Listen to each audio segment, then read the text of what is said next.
told my husband, I was like, I think I'm crazy. And he's like, no, he's like, you're not. He's like, you're made for this. And it was an emotional process. No matter how you go about selling a business that you built from the ground up that felt, very much like your baby. It was my third baby. Like, it's uncomfortable. Like, I'm not gonna lie, it's uncomfortable. We very much bootstrapped the venue and we didn't have a lot. So we operated out of fear of failure, than anything else. Welcome to the Venue RX. On this show, we document and share best practices around owning, operating, and managing world-class wedding venues.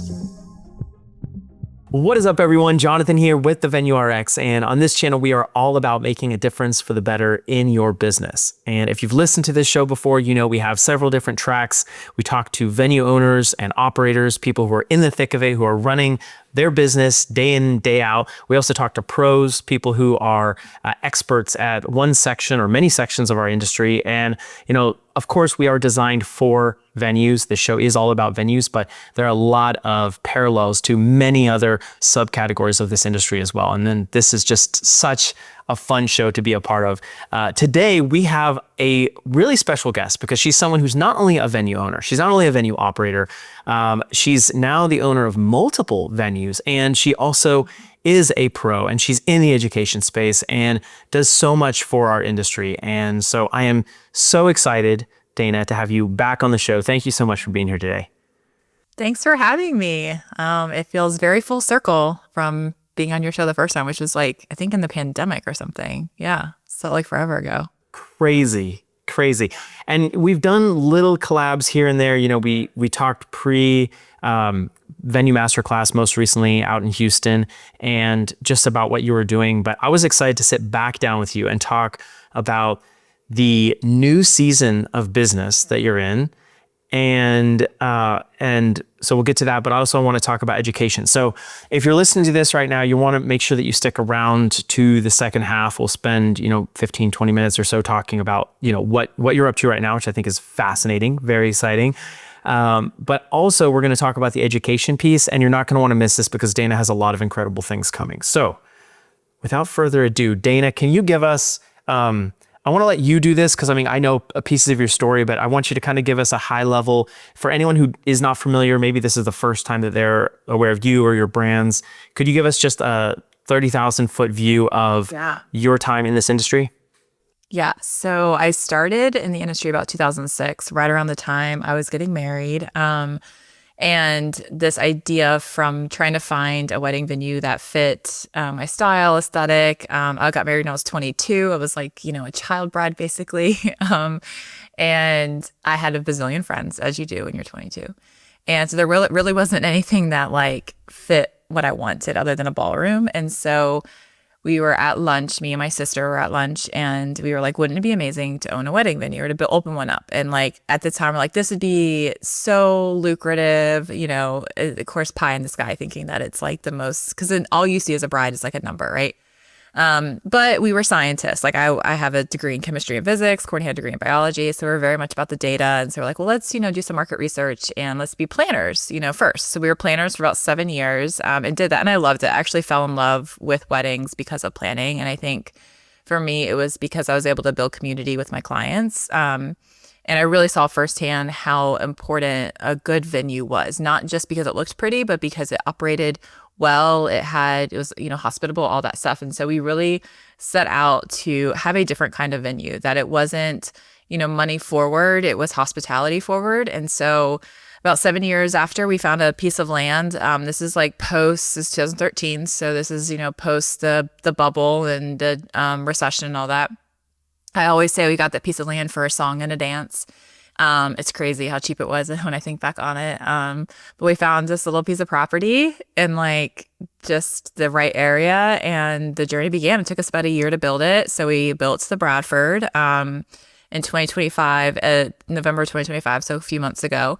It celebrated 11 years. And that's kind of where the space I lived in for a long time, like just really learning how to not just operate a venue, but how to be a boss, how to hire people, how to fire people, how to create, the company culture that you're looking for. There were an insane amount of mistakes, which is a lot of what my education brand is. It's really kind of helping people avoid the pitfalls that like I just didn't know any better.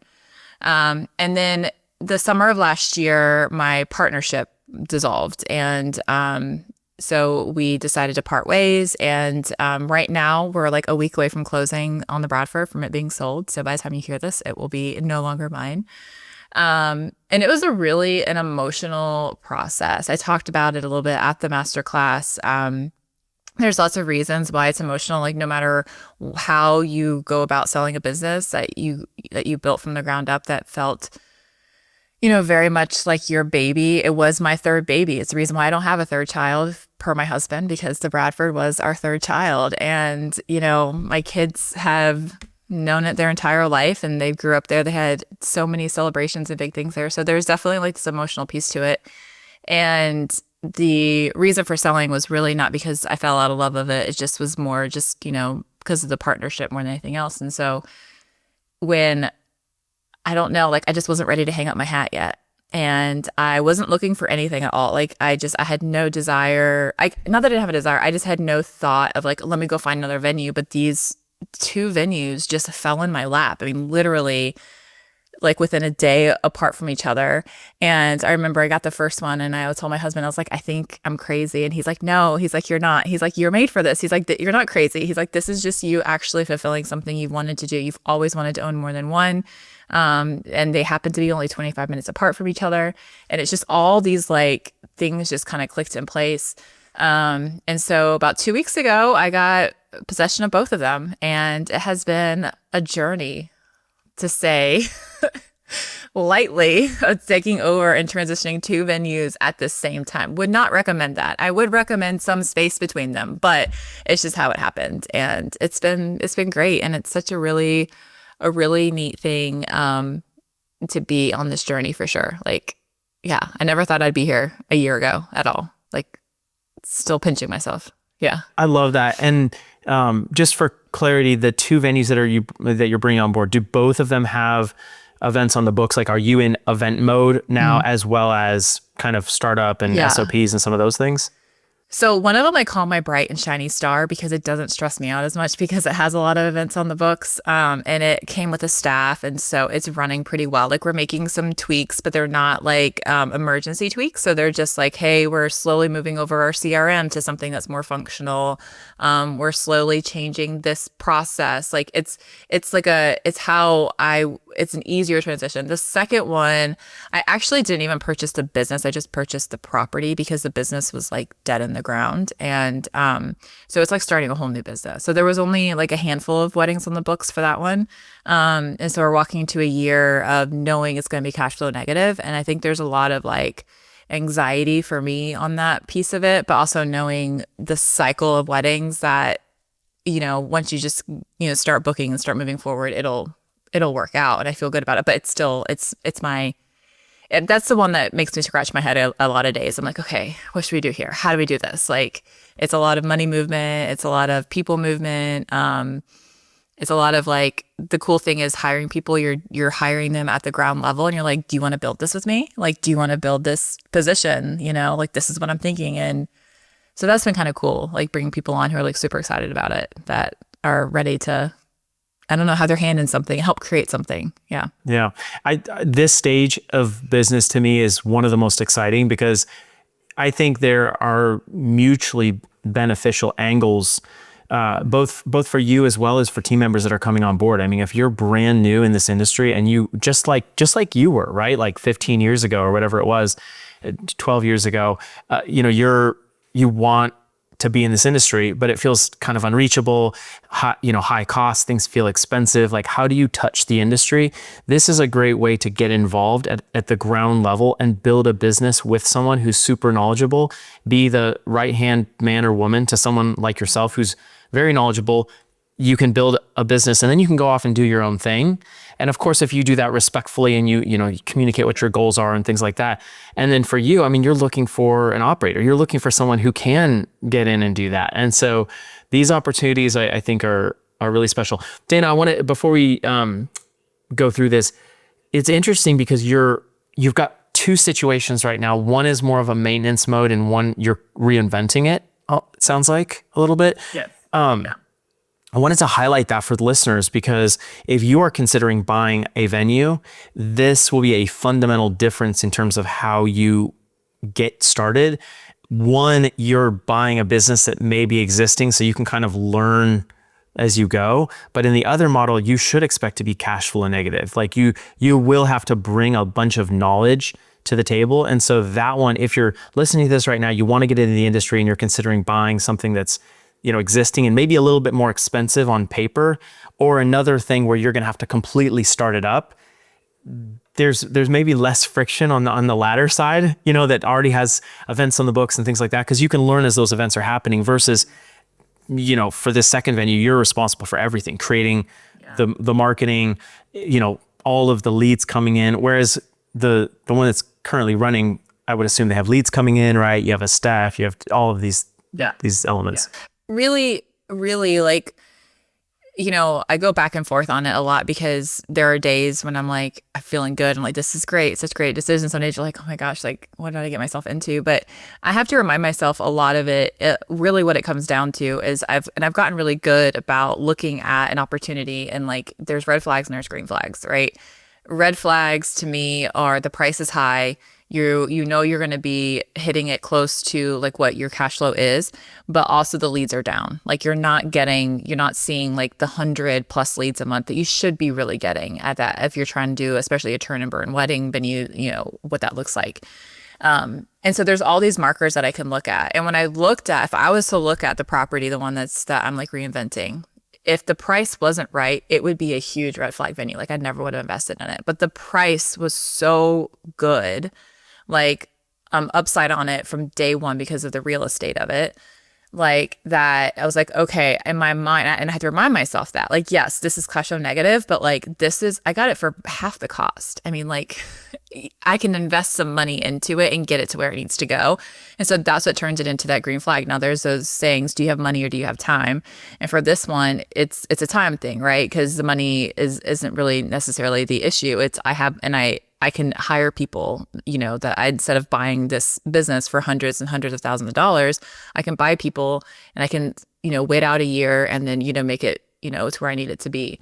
Whereas the other one, it was a decent deal, but it wasn't like a slam dunk, but it had hundreds of leads. And I saw the areas where, okay, I see where it's really positive and it's already profitable at this point. And I know with like my knowledge and things that I can bring in, like I can double that in 2 years.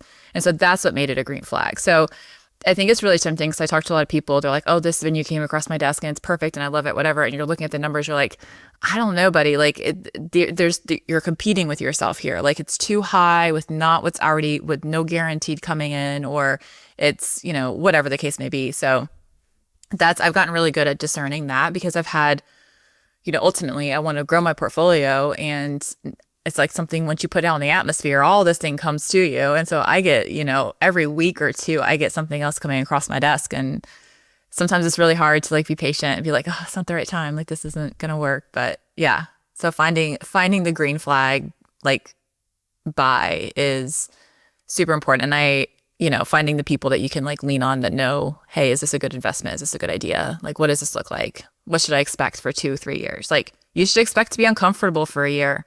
Like it's uncomfortable. Like I'm not going to lie. It's uncomfortable. Like it's not like, you're sitting in it and like, living a life of luxury, but you can see, oh my gosh, in 2 years down the road, like this is what I want, Mentioning 2 years down the road, I think is so crucial. And, I think I even mentioned that in my presentation in the Venue Masterclass, just having your end in mind and then aligning the financials with that. Because for a lot of folks, if you don't want to own or operate, or eventually you don't want to own or operate, 5 years down the line, maybe you want to do it for a little bit, but then eventually you want to get to a place where you can hand it off to someone, building in margin to have management come in. And whether that's a management company, whether that's a lease situation, whether that's manager that you hire who's on salary, who's kind of like a GM, like whatever the structure is, you need to make sure that there's a percentage, there's a salary base.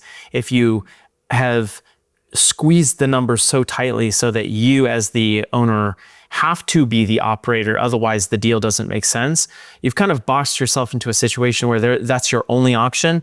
And if you ever want to change anything, and life changes happen all the time. There's babies that show up. There are, like Randomly. yeah, randomly, who knows where they come from.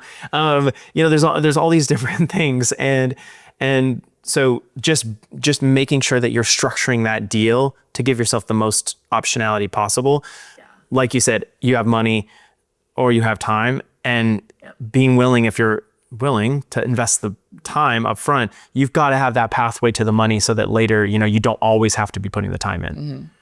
Well, and it's also like setting expectations up front. So like, when at the Bradford, I was in very much like CEO mode. Like, I mean, I would only have to go in the office a couple days a week if I wanted to. You had oversight, but everything was outsourced. Like I wasn't dealing with the bookkeeping. I wasn't dealing with like, the day-to-day operations. I wasn't the first one to call when there was an emergency. And so that was a wonderful like period of time, especially raising kids and whatnot. But like now you're back into it. And so, me and my husband had lots of conversations, and he's like, I don't want, 2015 Dana back. I don't want that person back. And I talk a lot about that in my education, like how like single-minded I was, that I missed so much of my life around me.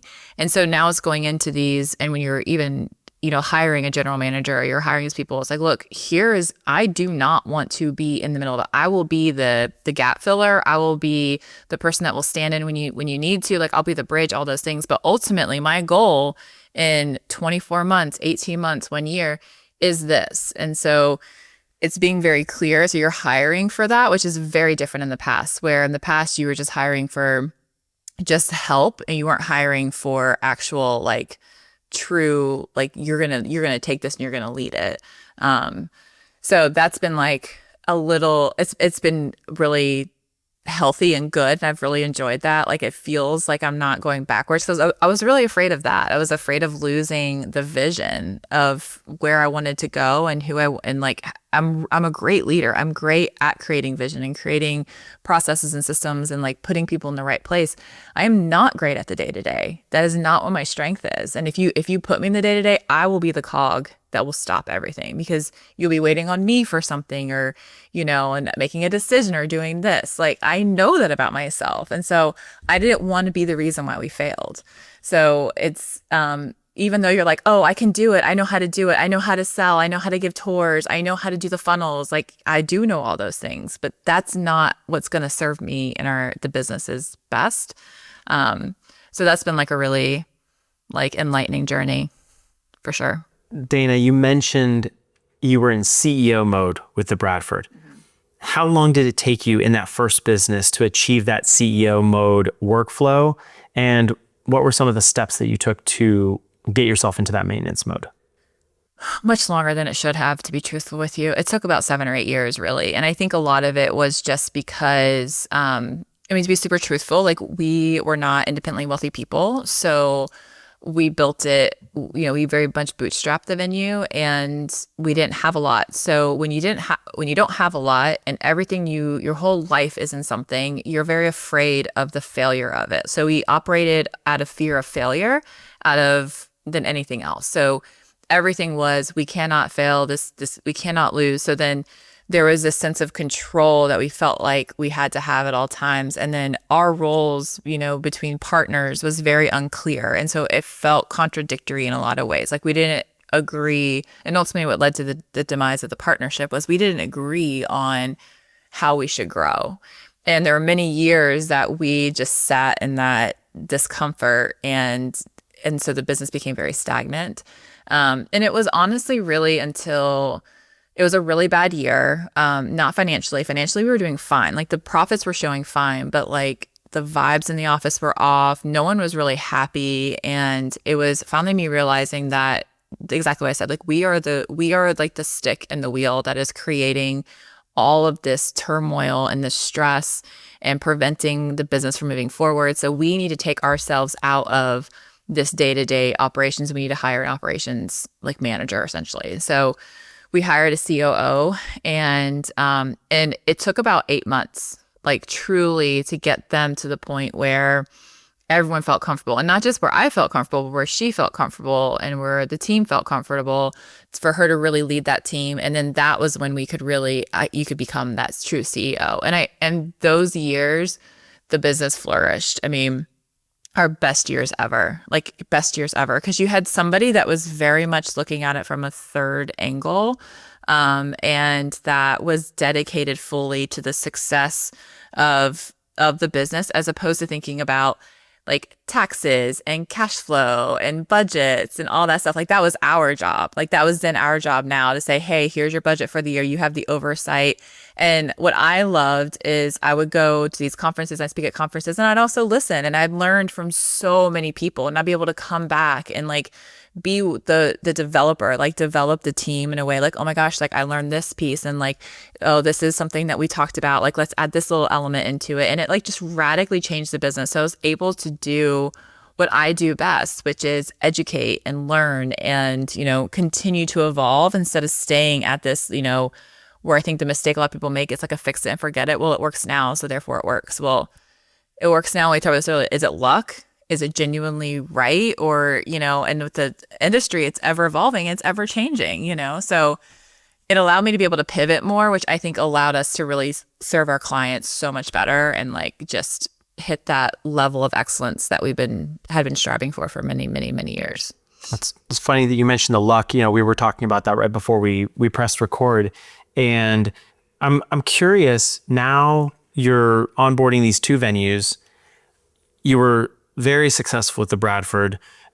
You went through a number of different evolutions of, you know, kind of being all in owner operator to having a little bit more of a hands-off approach and being able to really truly be a leader and a business owner, not just an operator.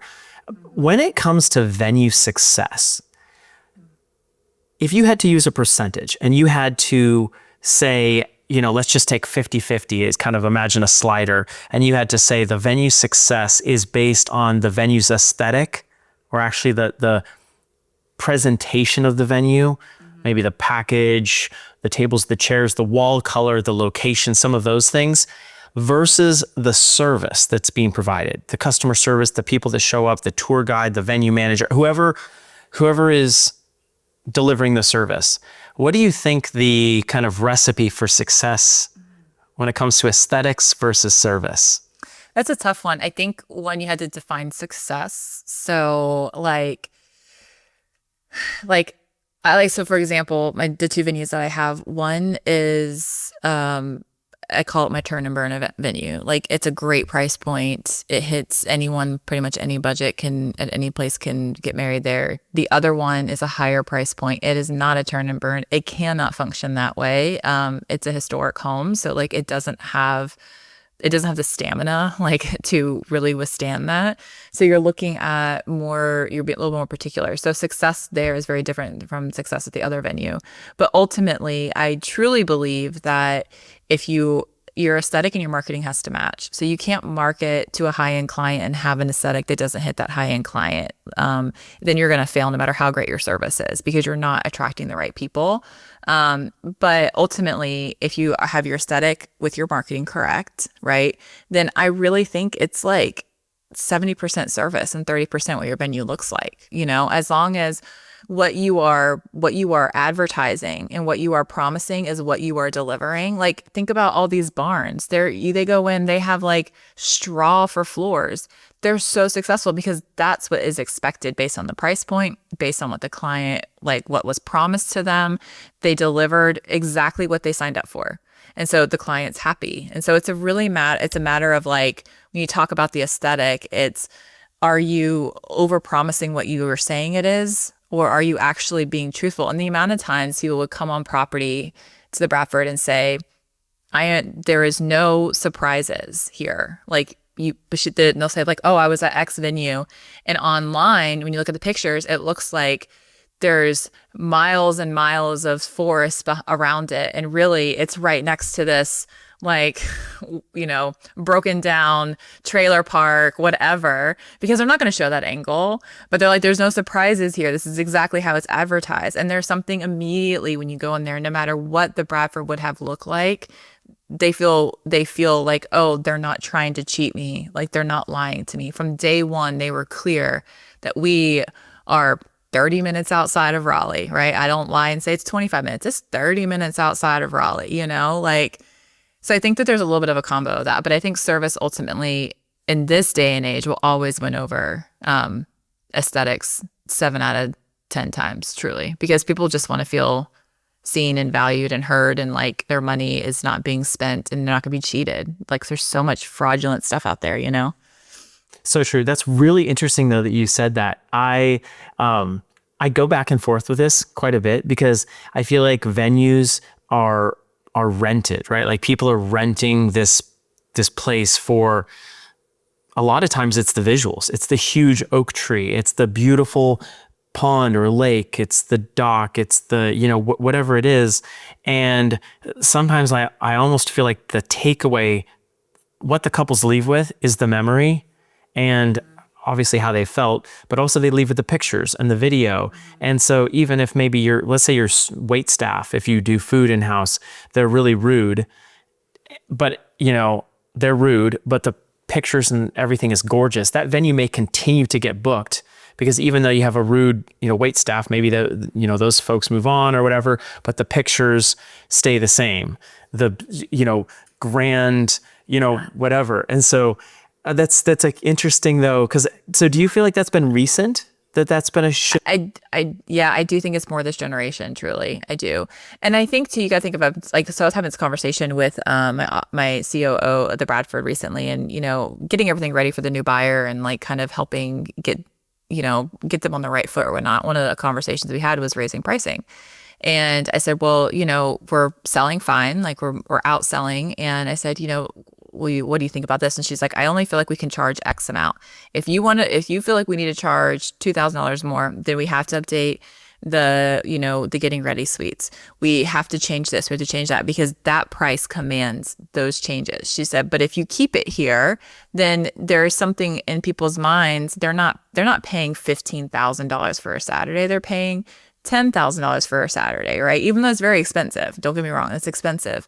But whatever we have in place it's what they expect, right? But if you're charging a certain number, the expectation is the service not only has to be amazing, but then every single nook, cranny, there better not be a smudge on the piece of glass. There better not be a scuff mark on the floor or whatever.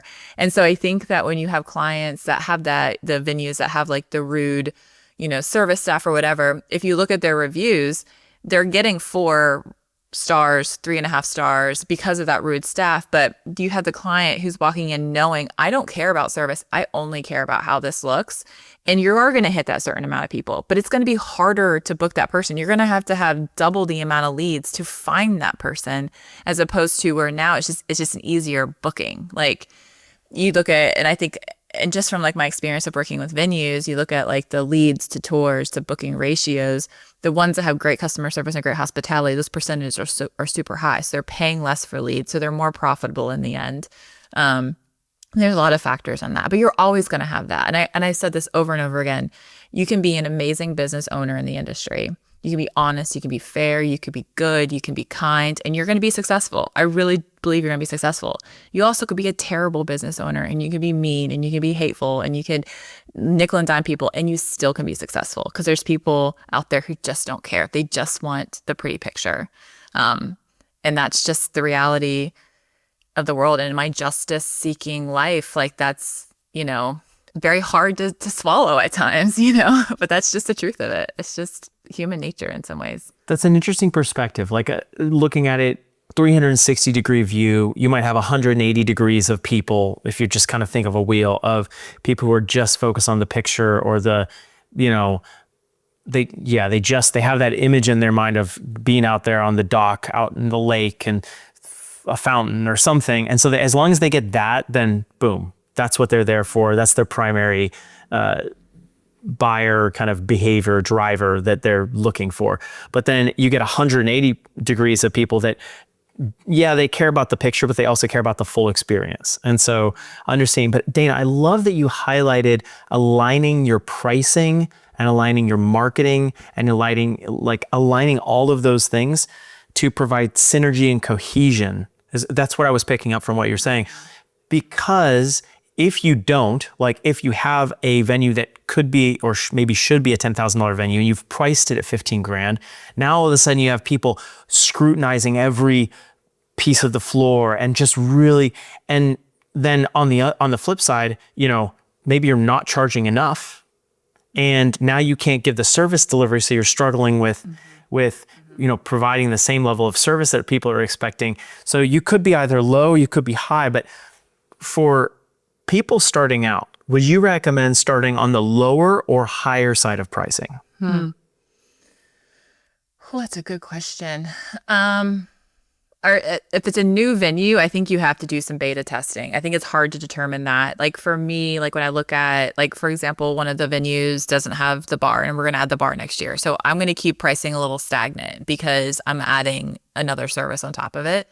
And just to kind of get put some feelers out. Like this client is very used to bringing their own alcohol in. So this is going to be hard to digest. So it's going to be all about marketing and delivering something that is worth every penny, right? So where my instinct, when I look at this space, I'm like, oh my gosh, this is worth so much more, right? Like I could be charging X amount, but it's like kind of like a slow build, I think for that. But I think it really comes down to, I always say whatever you need to provide a great service. Like don't make it so low that you are the only one, you're the one selling it, you're the one operating it, you're the one working all the events, because you can't afford to hire somebody, because then that's where it's going to fail, because you're not going to get the 5-star review. You're not going to get the amazing, you know, experience that person wants, which ultimately is going to continue to sell it. And it's not just about the client, it's about the vendors, right? So it's just as important that you are, you know, an amazing, you know, venue, not just for the client who rented it, but for the caterer who's in your space, for the florist, for the planner, because they're going to be they're your repeat customers, right? So if you don't have the structure in place to be successful, it's going to be harder to dig yourself out of that hole. And ultimately that's what I learned with the Bradford. We priced ourselves so low that we could only hire like one person. And it felt like we were in a hole for like 2 or 3 years. And until we could really dig ourselves out and say, you know what, like people are our investment, we're going to have to invest X amount of dollars to provide this experience. That's when it kind of like just went off the rails and it was like amazing, you know? So it's like that. It's like that fine balance, I think. Yeah. It almost sounds like if someone's brand new to this or even, and Dana, one thing I love again is like you're experienced in this and you're going to start a little bit lower and more competitive and then build your way into it because you want to validate your hypothesis. So I think even if you're very experienced, you could do this, but whether you're experienced or you're just starting out, it almost sounds like we should have 2 different tracks. Like one, do some market comps. Like look what's happening in your area for the packages. If you're blank canvas, creative canvas, if you're, you know, all inclusive, some hybrid between there, you know, look at what other people are charging so that you have an awareness of what your clients are going to be comparing you against. But then also you have to do a side by side. So let's say that price is on average $8,000 in your market. Well, you almost want to create a side by side understanding of, to deliver the experience that I want to deliver, I need X amount of staff. I need X amount of things yearly, some budget for surprise and delight elements, thank you gift, welcome gift, whatever. Okay, to do that, I need to be charging $8,500 or $9,500. And so then to kind of weigh those two and say, okay, a competitive space for us is going to be $8,500. We're kind of between maybe where we need to be eventually and the average in the market. So we know that we can at least pay for most of our bills, validate our hypothesis. Would that check out for you? Yeah. And I think it's just getting super creative. Like it is just getting, the cool thing about where we are in the economy now is, you know, definitely you can find a full-time person for sure, but you can find so many people who just want seasonal work, who just want it's a great gig economy. So there's so much of like fractionalization that I'm doing, and it's helpful having 2 economies of scale is always helpful. So like knowing like, hey, this position is not actually full-time yet because we are in the off season. So I can have you do for both of these spaces and have a full-time salary. Or I can say, hey, this is just a 10-hour a week. And you know what? I have all these connections. I have a buddy who also needs an admin person, and like they'll hire you for that. Like, so you're creating these scenarios that help you fit the budget and the numbers, and you're getting creative with it. Because the scariest thing about venue ownership is hiring. It's hiring the wrong person. It's having that monthly outlay, especially in the very beginning. And so if you don't have the ability to have like a cash injection, you know, which, and for right now, there's some places I'm playing it really, really tight, really close to the chest. And I'm doing that. I'm like fractionalizing. I'm like, hey, you're an awesome admin person. I have this business, this business, this business. Can you do these 3 things? And I have a very efficient, you know, highly great professional for a great price is able to do, you know, all the things that I need. So, yeah. So I think it's definitely like, to answer your question, it's worth the extra $500 per and the clients, especially if you're talking about why and what they're going to get and how they're going to be cared for and supported for, like it'll be an easier sell too. I want to talk about what you're doing for the venue industry in terms of education here in a second, but you mentioned one thing, and just before we jump on to something else, when you look at a venue and you're looking at health in terms of leads to tours to bookings, is there a rule of thumb that you're looking at when you're saying, okay, that's a healthy ratio overall? It's a tough one. It is a hard one. I think if it's like, to me, like if it's something like a directory, like the Knot or the Wedding Wire, or if whatever other online directory, I typically like to see a 10% return on that. So if you get 100 leads, you should see 10 that actually like tour. That's worth your dollars, worth your ROI. And that's kind of like where I find my metric. And then, you know, referrals are always super high. So referrals, you should be getting at 50 to 60% touring if it's referred by somebody, because they're already kind of bought in at that point. And the rest just kind of falls in based on like, you know, historical numbers. And then tour to booking, it just really depends. Like when I did sales at the Bradford, I thought I was amazing. And my tour to booking ratio was like 38%. And I was like, I'm so good. Like no one can beat this number. And then the first time I hired somebody, her tour to booking ratio was like 50 something percent. And I was like, okay, obviously I am not good at this. But when I look at venues, healthy wise, you want to stay around that 40. I think anywhere, if you're in it, I think on average, if you're at that 40%, you're doing really great. Like you're doing really good. So 40% meaning you're bringing in 100 leads overall, you're touring 40. Well, yeah, no, it's like, so if you have 100 leads, if you're like, say you get, let's just use like the Knot Wedding Wire, you have 100 leads, 10 of those become like tours, then 4 of those become bookings. Yeah. So yeah, it's a kind of a waterfall. Yeah. Dana, I love that you like deconstructed it like that, because you really do have to, and that speaks to your industry experience and just being seasoned in this industry. You can't treat a platform like Wedding Pro, Wedding Wire, The Knot, Here Comes the Guide, Zola, like any of those platforms with the same, through the same lens as you would a referral or even paid ads. You kind of need to analyze them individually to kind of see like, is it giving you the return? And I also love that you're talking about the platforms here, because I think there's been I don't know, I'm going to use the word demonization of platforms, because it's like, oh my gosh, they're you know, driving maybe, you know, spam leads or something like that. And not to say that though they have never done that, but on the whole, when you think about a platform, a lead platform, whether it is a directory or whether it is paid ads or whether it is organic, you're going to get spam in there. You're going to get 100%. unqualified ad. Like this is very common across business, just in general. Yeah, because they make it too easy. They're like, click this button, an automatic email sent with all your information. And without them even thinking about it, they click that button. And so then they've looked back at it and like, oh, that's not even an option. They get that email from you and they're like, oh, that's not even, like, then they ghost you, because there's no point in them wasting their time. But like, I remember, you know, like it's expensive. I get it. Like it's super expensive. Like you look at some of those places, like you're spending 16, 20 grand a year on it. But like if you break it up, I'm like, okay, for this venue, I need to book 4 Saturdays to pay for that. For the Bradford, I had to book 2 Saturdays. And so if I got 3 Saturdays, then that was worth it, right? If I have 5 Saturdays for this other venue, then that was worth it, or whatever the business is. And that's where a lot of it's hard, because they just see the dollar signs. When you actually break it up into how many bookings am I actually going to get over the year, then that makes it worth it. Because the other thing, what you don't know is if a client went on and they saw you on Instagram, okay, and then they searched and they saw you on Wedding Wire or The Knot or Here Comes the Guide or Zola, and then they saw you on TikTok and they saw you here. Maybe it was the Google ad that they actually clicked on that's getting credit for that sale.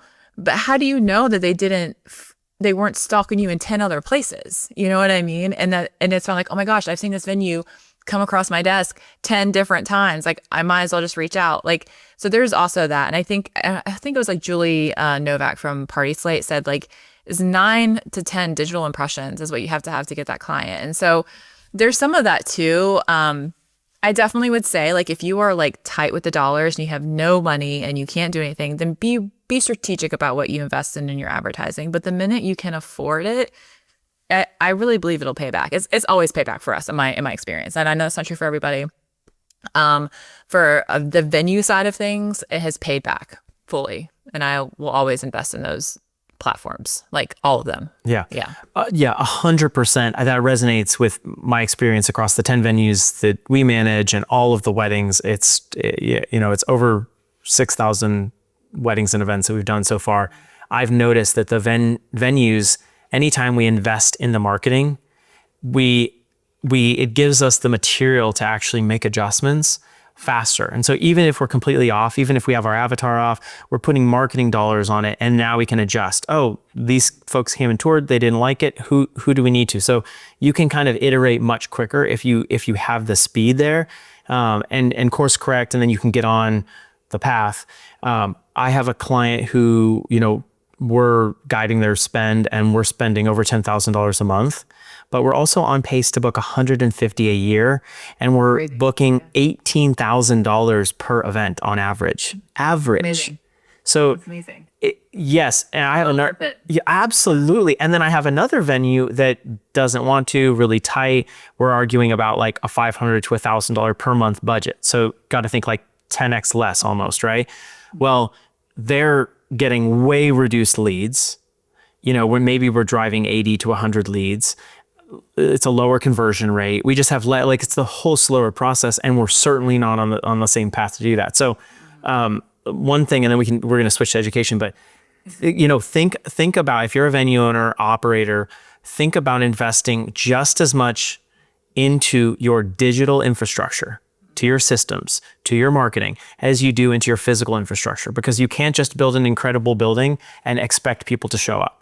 You absolutely have to build a building and then be able to invest in the marketing and digital side of things to get people to look at you and give you a shot. For sure. It's so hard because with so many venues, they're like, well, I'm going to invest and I'm going to replace all the chandeliers, and they're going to spend 80 grand on chandeliers. And I was like, take that 80 grand, stick it in marketing, use your old chandeliers, and I guarantee you 5 months in, you're going to be able to replace your chandeliers. Like, that is not what's going to book your space. It is not what's going to book it. I guarantee you, it is not going to be the thing. And that's the thing, I think, with owners in a lot of ways. And this is why it's helpful having, sometimes someone coming in, like a third, like, kind of viewpoint. They're too close to it. They're too emotional. They're like, well, I like this and I want this. And that's great. And I love that for you, but it doesn't matter. Like, I'm not getting married here. Like, you know what I mean? It's like, stop buying with your wallet and stop buying with your eyes. Like, think about, it's that old adage of like, perfectionism is like the ruiner of all things. Like, is it good enough? It's good enough, right? And I guarantee you, if like the paint color isn't quite right, or the baseboards aren't quite right, but you have amazing service and you show up for them and you're kind and you're inclusive and you have great hospitality, they're not going to notice that stuff, because the only thing they're going to remember is how you made them feel and how they had the best time on their wedding day. They're not going to be like, oh man, I wish the color was like slightly more gray. Like, I don't care. They just don't care. One piece of this, I have an owner who put about $500,000 into creating a striped parking lot.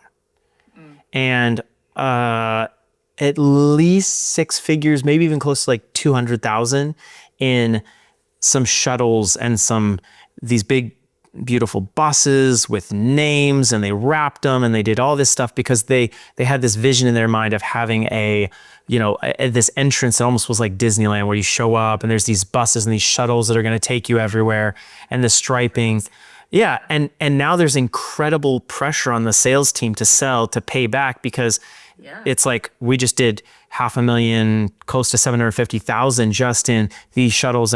But there's a venue up the road that has a grass parking lot, and they use like rope stanchions. And I think what that does is that allows them, now they have a completely different budget and all of that. But if we had done a grass or gravel parking lot, sold like heck, spent that money in marketing, there'd be less pressure to book, more opportunity to focus on service, and then get yourself 150 weddings down the line and completely in the off season redo that parking lot. Exactly. People love to see, oh my gosh, this venue has a new, like they're always adding something new. They're always reinvesting. And so you've spent the money, and also you've done it based on signaling from your clients. Yeah, for sure. Like there's been, so many years, like at the Bradford, it has Carolina Grit Drive, and the vendors hate it. And they're always like, oh, when are you going to pave this driveway? When you pave this driveway? And like to pave it, it was like $100,000. And we kept putting off because the clients love the grit driveway. They love it. They're like, it's so French, it's country. We love it. We would love to have this little change here. We'd love to have a path from here to here. So we would add those things. But again, it's that thing in your own mind. You get stuck on what you think clients want because it's what you feel. And at the end of the day, like, taking that pause and saying like, oh, did you not book this? Why didn't you book this? Oh, because of the drive. Oh, because of the drive. Oh, because of the drive. Okay, well now we need to fix the drive. But that's never been why people haven't booked us. So it's not worth the money or the investment that, we're going to put into it. But 100%. And if you are an owner or an operator, like I'm between the team, like I'm a wedge right in between, because I have my employees that show up on site, but then I have owners that we answer to. And if they have a different idea in mind, then it puts pressure on us to sell. Sure. But the same thing, if you're an owner and you have a GM or you have someone else, that frontline employee is listening to what's happening on the tour. And just because you think that you want to sell it a certain way or do something different, like start with the customers, like what they're asking for. Yeah. 100%. Let's spend our last, couple minutes together talking about the education side, because you are not just a venue owner and operator, but you are creating incredible resources, and you are going on 3 years for the Venue Masterclass. So tell us a little bit about that, and what is the next stage for that? Yeah, so the Venue Masterclass came out of just this feeling of not getting really deep quality venue education. Like there's definitely a couple of conferences out there that do as good of a job as they can based on, what they have. But I wanted something that was, could really hit all the levels. But like, if you wanted to go a little bit deeper, you go a little bit deeper. If you wanted something a little bit more surface level, there was kind of that for everybody, owners, operators, all that.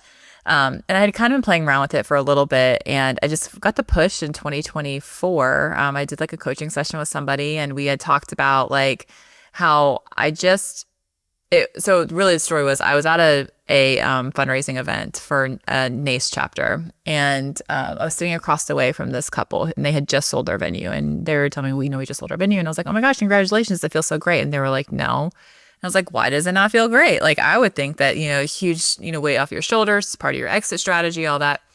And they're like, we really didn't want to sell, but we had to. Like we just couldn't make it work. Like we could not figure out how to turn the profit we needed, and it was just easier to sell it.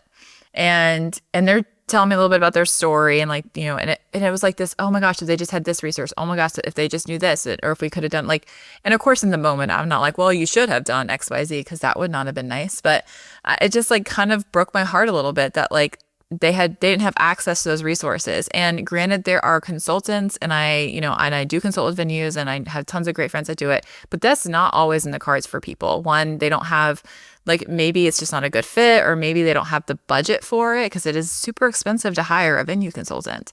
And so I wanted to provide a space where not only was there great education, but there was great community. Because the other thing is that, this in the venue space, it's extremely competitive. There is not a shared knowledge between venues. So especially in your own market. But if you get a bunch of people from all over the country together, like this venue in Ohio talking to a venue in North Carolina, like they don't mind telling trade secrets because they're not in competition with one another, you know? And that has been the more beautiful part about it, is the amount of people that become friends because of it. They're like, oh my gosh, I was just talking with so and so, and they like text back and forth. And I have a couple of people, of venue owners that like I met there, and we text all the time, like, how are you doing this? What are you doing this for? Like, oh my gosh, like, how are you handling the situation? Like, what would you do here? Like, that they just don't have that, access to that kind of community. So that was kind of the heart of it. It's very much a passion project. And I call it a passion project because it genuinely is a passion project the last 2 years, as it hasn't quite turned the profit, but that's totally fine. Like, it's totally worth the investment because it's such a cool, amazing, every year I'm like just on cloud nine when I go home. I'm like, I can't stop thinking about it because it just was such a great experience. Yeah, it's interesting because when people look at the cost of something like this, and it's not $100, right? Like, it is an investment to go. It's certainly way less of an investment than hiring a coach or a consultant to kind of, work with you and do the individual things. But you're right about it giving a different dynamic. But really what's impressed me is the level of intentionality that you put into these events. I mean, it is a very, you can tell every step of it has been well thought through. And this is just my personal experience, and I'm not even trying to compliment you a ton. Like, I was just very impressed with the level of execution. And I really think that it takes that to create a forum where people do feel, relaxed and empowered, and it does facilitate those conversations. Because you're right, I can't tell you how many venue owners I've had on this show who we talk after the episode and they're like, oh yeah, I tried to, they're maybe saying like, thanks for doing this or whatever. And then they said, I tried to reach out to another venue in my market to ask some questions and I got kind of shut down. Or I actually have a venue in my market. I'm here in Alabama. I'm the sales manager, the interim sales manager for a property that's right down the road. And there is a venue that frequently people go to before or after me. They tell me I've got this venue on my list. And so I reached out to them. I said, hey, this is who I am. I'd love to, just connect with you and at least, develop a relationship. When we book, we're only going to book 20 or 30 per year. If there's any way I can ever refer business, I'd love to do that. And worst case scenario, just have a name, have a cell phone number, would love to connect with you guys. And I literally got the text back, we're good, thanks. I know, it's so crazy. It's so bizarre. It blows my mind because at the end of the day, I do not want a client that would rather get married at your venue. Like, I don't want that client. I don't want them. I would, and if they're over there and they're kind of like, and I'm like, oh my gosh, there's this venue that's down the road and it's more your vibe and it fits your aesthetic, budget, whatever the situation is, I would love to send that. And we do send it regardless whether they're friendly or not, because again, like, I don't want the client that doesn't actually want to get married there. But yeah, it's so sad. And I think what's been super interesting is the first year I did it. So the first year was in North Carolina in my own market, and people felt a certain kind of way about it. Like, I got a lot of heat. Because they're like, well, now you're teaching everybody to do the same thing. And now we're all like, why would I go? Like, and like, that's not what conferences are. Like, nobody's walking out with this like perfectly exact same executed sales funnel at all, because that's not reality. But you are going to learn something, and there is going to be something that's going to help you change a way you're doing something or a process that you're doing it or whatever the case may be. But like, you're not spitting out clone venues when you go to a conference. Like, and to me, that's just ignorance of not being in the conference space, but being in the conference space for so many years, that that's the case. Right. But yeah, so it was like really interesting. I didn't think about it because I've always been like a community builder. And I've never felt like I've always been free with my information. Like, multiple venues in our area open up. I'm like, hey, let me know if you have any questions. Like, happy to answer them. And even someone's like, how do you write this in your contract? Like, here's a little blurb we put. Like, make sure you clear with your lawyer. Like, don't hold me accountable to it. But like, this is what we put. Like, never afraid to share information. And so it was kind of like, I realized that I'm an anomaly in some ways, and that's not how it is. So yeah. Yeah. The anomalies have to band together, because I am I'm very similar to that as well. And I mean, that's what this podcast is all about. And I have people all the time, even venue owners that are wanting to manage maybe a second or third property. And they're coming to me and they're saying, hey, how do you manage? And like, we want to manage, like, I want to manage all the venues. Like I want to compete with Wedgwood and Walters and, you know, my good buddy Rob with Rye Venues in Michigan. Like I want venues in the Michigan market. And I was talking to him earlier today and, you know, he was like, I want to compete and I want to be competitive, but you can compete and you can be competitive. And we're talking back and forth and exchanging, hey, what are you doing for this? And how are you doing that? And like, a lot of it is the implementation. And that's the real secret here.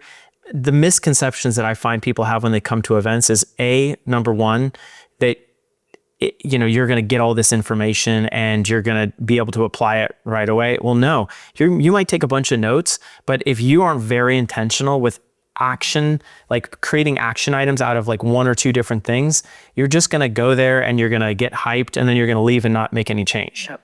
So you got to do it. And then the second misconception I think is that because these events do have an expense, that the person who's throwing the event is making a ton of money. And no. And you know what's funny is it's what the novice venue owners do. You know, when you have, you know, you're at the bar, if you're ever bartending and they're like, man, a wedding venue just seems like a great business. And then you're just like, oh, $10,000 times 100, and you're making $1 million a year. And how hard could it be anyway? You know, and you do that like back of the napkin math, but there's so much that goes into it. Yeah.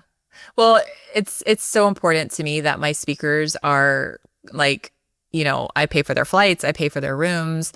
That's super important to me. And I would love one day to get to the point where I'm actually paying them a speaking fee, because that's valuable. I mean, what they're doing, they're spending their time, the amount of, and I mean, I am a speaker. And so the amount of energy, effort, and time that you put into that, it's not just that 1 hour they're up there talking, or for some of you guys, you did an hour talking and then you did an hour and a half workshop. It's 2.5 hours of your time, but it's getting there. And what's so important to me with the masterclass, and I say to my speakers is, if you're not going to be involved in the conference, like, I don't really want you there. Like, it's a small conference, but we keep it at right around 100 attendees.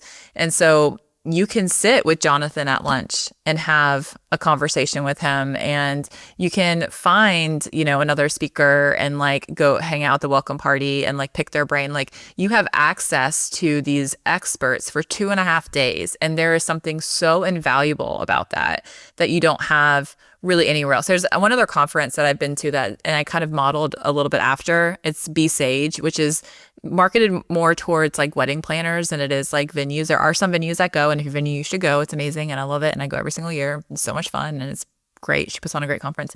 But you know, that's what I loved about it, is like everyone, it's small, it's intimate, and you get to know the educators and really make those connections. So yeah, I mean, it's a thing that I get so anxious before I go. Like, I am like a mess, like the days before. I'm like, is this going to land? Did I plan this well? Is the group going to jive? Like, are the attendees going to be happy? Like, I stress about food so much because that's just my own normal neuroses. And then it always ends up being fine. You know, there are always things you want to change, but it always ends up, you know, it's a 9 out of 10, you know? So yeah. Everyone I talked to from this last time, just speaking, coming from a speaker perspective, and I am complimenting you here. I mean, you just did such a good job in being thoughtful and, you know, honoring the time commitment that we're spending. Cause we do. I mean, I have families, 7 kids. There is a commitment. There's a vacuum that's created with me leaving my organization and my family. And so just the honor of that, I really appreciated. But then also everyone I talked to and the conversations that were there and the environment that was facilitated by how you had it set up, I think was incredible. And so I'm excited. And, you know, we've talked about this a little bit. I won't say too much, but I really want to, you know, if Weava's not doing our own event, I want to make sure that I'm promoting what you're doing, because I really believe in it. And I feel like the venue industry needs more high quality education. It needs people who care about the industry. And let's face it, there's thousands and thousands and thousands of venues. One conference or 3 conferences or one wedding MBA, like there is a need here. There is a need, and if you're a venue owner or operator listening to this, it's worth it to send your team. It's worth it to go there in person. And if you are an incredible expert at something, reach out to Dana and share that expertise with her, and she might have you come present on it, right? Like there's an opportunity to give back to our industry as well. So yeah. And it's important. I think over half my speakers are venue owners. So that's important too. Like you're getting educated by the people who know what they're talking about, know what they're doing. The education is the thing I spend the most time on. I am like super particular, super nitpicky. But once I've chosen the speaker, kind of to your point, I'm like, I trust you. Like I picked you because I don't want to babysit you, and like, but yeah, I appreciate that, and it is so true. And like, and I speak at Wedding MBA. I go to Wedding MBA. It's a great conference. It's just a different conference. It's not the same thing. It's very different. And Wedding MBA has such a great to me, it's like a connector of so many different like resources. Like it's such a rich area of resources for you to really find the things that really can help your venue run well. And then it has, great speakers as well, Totally. It's like a paint roller, like those roller brushes when you're painting. You're going to get broad strokes. You're going to really understand the industry at a macro level, and you can connect up with a wide range of people. And also there's a lot of folks that go there that have new products, and like it's a great way to expose yourself when you're on the exhibit floor. When you're going to something like the Venue Masterclass, it's much more details, and you can expect to walk away with some refinement on, your strategy and your execution. Yes. So, and that was super, super important to me. That's how so I appreciate that it came across that way, because that's what I wanted. Yeah. I loved it. Thanks. Can you, if someone's interested in the masterclass for next year, or they're interested in connecting up with you for any of that consulting, or maybe they have a venue that they want you to take a look at, give me 6 months. Yeah, in 6 months Dana will be ready. No, yeah. What's the best way to contact you or reach out to you? For sure, yeah. First off, I am such an open book. I am like a lover, so I will always give you any amount of my time initially, for sure. But Dana at Hustle and Gather is where you can find me. I'm on Instagram as well, at Hustle and Gather. Masterclass, I will be announcing that hopefully in March, like towards the end of March, beginning of April is when I kind of have that. I'm right now interviewing a couple locations, so I'm excited about that. So I haven't picked a date yet, but it'll come out in April. So, but if you're interested, you can just DM me. I'll put you on the newsletter, and then you'll be the first to know when it comes out. Can you tease us with your top like 3 or 4 locations? Yeah. So I'm looking at a Tampa, which sounds so appealing during the first quarter of the year. I'm looking at Salt Lake City, which could be super fun too. And then a place in Ohio is the third one. So all very different, very unique spaces. I'm trying to move it out of hotels to really experience the venue. And I want to add on, so typically it's 2.5 days. I want to add on like a VIP ticket where we do kind of deep dives into venues, and also do some more venue tours, so you can kind of see. That was a big thing of feedback I got, is it'd be so nice to see how other venues operate, and like back of house stuff. And so trying to work in some add-ons for people who want to add a day or two that can, dig a little deeper into it. But yeah, so all 3 of those are on the docket, and who knows, there might be a 4th one. I don't know, but all depends on how these conversations go. Yeah. Amazing. Dana, thank you so much for coming back on today and just sharing your breadth of knowledge. This has been a lot of fun. Yeah, so much fun. Thank you for having me. If you own a wedding or event venue and you're considering selling, exploring different venue management options, or maybe even you're just ready for a change in business, I want to talk with you. My name is Jonathan, and for the past 8 years, my company, Common Sense Events, has managed venues across the country. We've executed over 6,000 weddings and booked over 8 figures in revenue for the venue owners who we partner with. And we have experience managing properties in California, North Carolina, Georgia, Mississippi, Connecticut, and Alabama. And right now, we're actually looking to partner with a handful of additional venues for 2026. We're interested in buying, partnering, full service venue management options. It really depends on what's the best fit for you and your property, as well as the value that our company is able to add. If this sounds interesting, or you simply just want to talk through your property and the business moves that you're considering for the next couple of years, click the link and schedule a short Zoom call with me. Everything's completely confidential, and I'm happy to sign an NDA before we talk. I've been in this industry for a while. I understand how sensitive these conversations are, especially when you've got couples on the books, an existing team that you really care about, as well as a reputation to protect. If you're interested in exploring those options, let's have a conversation. Click the link, and I look forward to seeing you soon.